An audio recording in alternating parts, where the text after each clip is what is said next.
learn. We have this notion that somehow if you're poor, you cannot do it. Poor kids are just as bright and just as talented as white kids. Wealthy kids, black kids, Asian kids. No, I really mean it, but think how we think about it. Unchain Wall Street. They're gonna put you all back in chains. Questions? They said no, she has to go. What's something that you always carry with you? Hot sauce.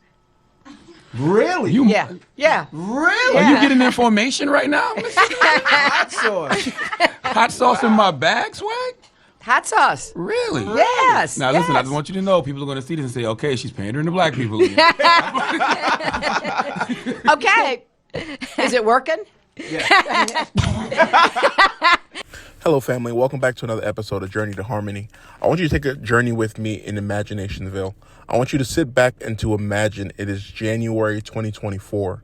Joe Biden and his administration are dealing with the fact that they're losing support in the black community due to the fact that they are giving so much money away. Inner cities, Democratic-run cities are giving so much money away to illegal immigrants. Black people are being displaced. People are worrying, saying, hey, how is it possible that so much money can be given to everyone else except for us? It is during this moment that Joe Biden and his administration call a meeting with his top advisors. In the room, there are dignitaries and people of different backgrounds. There's a young man who's been brought in to help to be a surrogate for the black community. He's in the corner, very smart young man. He's gone to Harvard. He's spent some years in terms of campaigning, and he has some pretty good advice. They say, hey, listen, we need to get our support back with the black community. We have won 90+% of the black vote for the last 60 years, and we cannot be the first group who loses that support. They turn to this young man and he says, you know what? I think we can do is have Joe Biden go to a black university. Let him speak at an auditorium. Let him show his support for the people. And then maybe you can have some celebrities come by with them. It is at this moment that someone in the back, a shifty fellow, maybe about 65 or 75 years old, shakes his head and he says, no, I have a better idea. Let's have Joe Biden go into the inner city and buy fried chicken.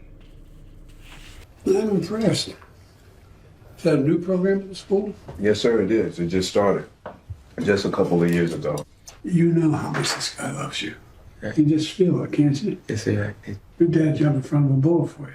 By the way, we dads are hard to raise. Once you're a teenager, we're hard to raise. So you gotta be patient with us, you know what I mean? Yes, yeah. A little patient. In the video, the president is seen, basically at a restaurant called Cookout, where he and Democratic Governor Roy Cooper ordered fried chicken, burgers, milkshakes, a signature of the restaurant, okay, before they were sitting, wherever the hell they were sitting. Biden then, it was at the guy's house. Biden then delivered the meals to the Fitz family, where they spoke about education over this fried chicken dinner. First of all, we all know about racial tropes, do we not? Racist tropes. You ever heard of that? Where people sit up there and try to use things to intimate something else of a racially insensitive nature. This is the same dude who was a senator in the 90s pushing the crime bill. You know that crime bill that led to mass incarceration for an inordinate amount of black folks that Bill Clinton himself and others in the Democratic Party lamented? Well, who was more of a culprit in that regard than Biden? So black folks with the president and fried chicken ain't the greatest look. That's number one. Number two, President Biden, respectfully, I got to ask you this question. What the hell are you doing eating fried chicken? You're 81. What 81 you know is munching on fried chicken? You ain't been in the greatest health in a lot of people's eyes, you know. So eating some fried chicken ain't the greatest look. Thirdly, y'all knew Fox News and other networks jumped on that, right? And they talked about how he's trying to appeal with the black vote to go get fried chicken. They made the connection, right? Y'all would have a problem with Fox News and Jesse Waters bringing something like that up. I have a problem with the president. Imagery. I want to know who the hell came up with that idea. Because Trump And the GOP are going to use that to their advantage, right? And they'll be right to do so. Because, ladies and gentlemen, if we're being fair, if we saw Donald Trump sitting down in a black household eating fried chicken with a father and a son, what would we say? What would we say? What would we say? You know folks out there would be calling it racist. Well, if it's racist for him, and I'm not saying it would be, but if it's racist for him, why wouldn't it be racist for Biden?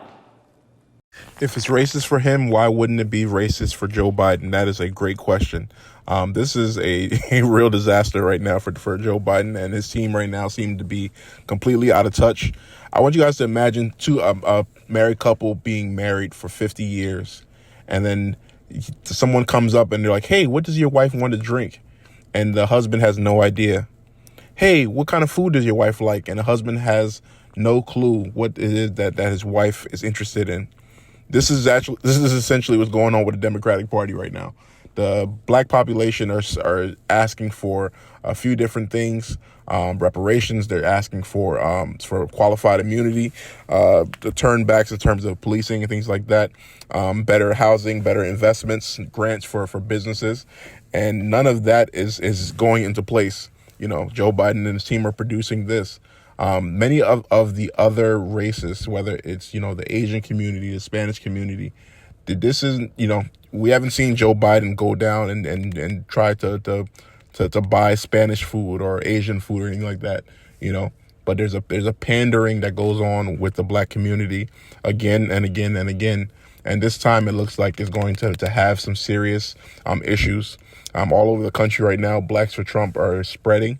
Many people are realizing more and more that they do not align with many of these, ideas of breaking down the nuclear family.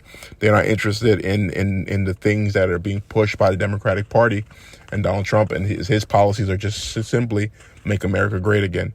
Bring back the nuclear family, bring back strong work ethic, bring back the idea of America first, close the border. All of these things that make sense. And as people are going to be at the voting blocks in November, they're going to be stepping over and walking by illegal immigrants during that time period. They're going to be heading into the fall and the winter months, figuring out how exactly they're going to provide for their family, while those who cross the border illegally are sitting down in free housing, are receiving thousands of dollars in checks from New York City, are being given, endless amounts of opportunity, clothing, and things by those who they elected. And that is how they're going to show up to the election box in November. Joe Biden and his team are in serious trouble. And my expectation right now, even more than it has been in the past, is that Joe Biden is getting replaced. It may be Gavin Newsom. It may be Michelle Obama. It may be Barack Obama. They may try something completely out of left field. But overall, there is a change that is definitely coming. And as many people are looking and many people are expecting, at some point, the Democratic Party will realize it. As I heard someone say recently, they can't wait until August. That'll be way too late. There's the migrant crimes most likely going to expand greatly in the summertime. You're going to have beef between those who are already in existence in this particular cities and those who are looking to take territory. You're going to see people who are fighting for space and opportunity, and it's going to be a serious issue. And then on top of that, you're going to have more people pouring into the nation. This is bad for the Biden administration, but it's a great, opportunity. As I said to many people, Donald Trump ended up losing the 2020 election, but that may have been one of the best things that's happened to him, because a lot of the ideas that he spoke about in 2016, 2017, 2018 were not able to be visible while he was so staunchly defending the border. But now that he has been removed, you're able to see exactly what is it that he spoke about when he was talking about 2016, when he talked about building the wall. You're able to see that, and most of America right now would have some type of interest in building a wall and securing the border. What are your thoughts on this? Please comment below. Like, share, and subscribe. Thank you so much for joining. Have a good day.